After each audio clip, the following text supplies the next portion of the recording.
Hey, hi guys, welcome back to Tech Engineer.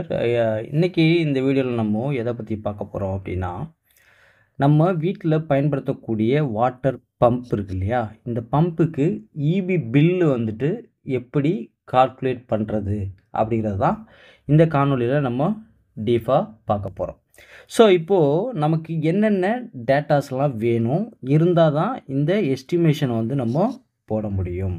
அப்போ நமக்கு என்னென்ன தேவைன்னு பாருங்களேன். பம்ப்பு பவர், இப்போ இது வந்து வாட்ஸ்லேயும் இருக்கும், இல்லை கிலோ வாட்ஸ்லேயும் இருக்கும், இல்லைன்னா உங்களுக்கு ஹெச்பியில் இருக்கும். சரிங்களா? ஸோ அப்போது அந்த பம்பை நம்ம எவ்வளோ மணி நேரம் பயன்படுத்துகிறோம் அப்படிங்கிறது ஆவரேஜாக டெய்லி யூசேஜுக்கு நம்ம எடுத்துக்கணும். அதுக்கப்புறம் பார்த்தீங்க அப்படின்னா நம்மளுடைய இபி பில்லு ஒரு யூனிட்டுக்கு எவ்வளவு அப்படின்னு பார்க்குறோம். சரிங்களா? இது தெரிஞ்சால் மட்டும்தான் நீங்கள் இந்த எனர்ஜி கன்சம்ஷனை வந்துட்டு கால்குலேட் பண்ண முடியும். சரி, இப்போது நம்ம பம்பு எடுத்திருக்க பம்பு வந்து பார்த்தீங்க அப்படின்னா 1 ஹெச்பின்னு வச்சுக்கோங்களேன். இந்த 1 ஹெச்பி அப்படிங்கிறது 746 வாட்ஸ். சரிங்களா? அப்போ இந்த 746 வாட்ஸை கிலோ வாட்ஸாக கன்வெர்ட் பண்ணணும் அப்படின்னா நீங்கள் என்ன பண்ணலாம், இன்ட்டு 1000 போட்டிங்க அப்படின்னா உங்களுக்கு 0.746 கிலோவாட் அப்படின்னு வந்துருமா? சாரி, டிவைடட் பை 1000, இன்ட்டுல டிவைடட் பை 1000, ரைட்? இப்போ இந்த ஆப்ரேட்டிங் ஹவர்ஸ் அப்படின்னா ஒரு நாளைக்கு நம்ம பயன்படுத்தக்கூடிய ஹவர்ஸ் அப்படின்னு பார்க்குறப்போ ஒரு 3 ஹவர்ஸ் வந்து இந்த பம்ப் வந்து ஓடப்போகுது பர் டேக்கு. சரிங்களா? அப்போது இந்த எலக்ட்ரிசிட்டி டேரிஃப் எவ்வளவு அப்படின்னு பார்த்தீங்க அப்படின்னா ஒரு யூனிட்டுக்கு 7 ரூபான்னு வச்சுக்கோங்க. ஆர்எஸ் 7 ரூபான்னு வச்சுக்கலாம். சரிங்களா? அதுக்கப்புறம் அதோட எஃபிஷியன்சி, பம்போட எஃபிஷியன்சி மேக்ஸிமம் 0.8 இருக்கும். சரிங்களா? சரி, இப்போ இந்த ஃபார்முலா பாருங்கள். Kilowatt hour. ஏன் கிலோவாட் ஹவர்னு சொல்கிறோம் அப்படின்னா இங்கே நம்ம என்ன எடுத்துருக்கோம், 1 ஹெச்பி 746 வாட்ஸு, அதை வந்து நம்ம கிலோவாட்டாக கன்வெர்ட் பண்ணி வச்சுருக்கோம். அப்போது இந்த இடத்துல நீங்கள் என்ன பண்ணணும் அப்படின்னா நீங்கள் எதை பயன்படுத்தணும்னு பாருங்கள்.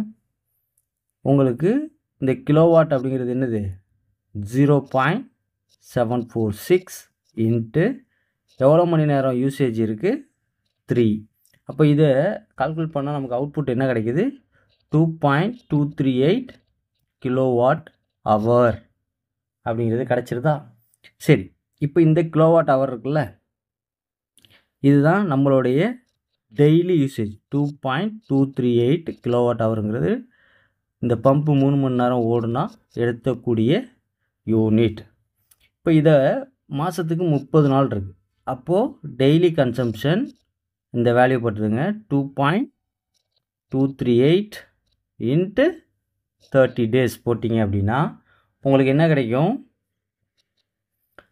67.14 கிலோவாட், 67 யூனிட்ஸ் ஒரு மாதத்துக்கு இந்த பம்பு வந்து கன்சியூம் பண்ணும்.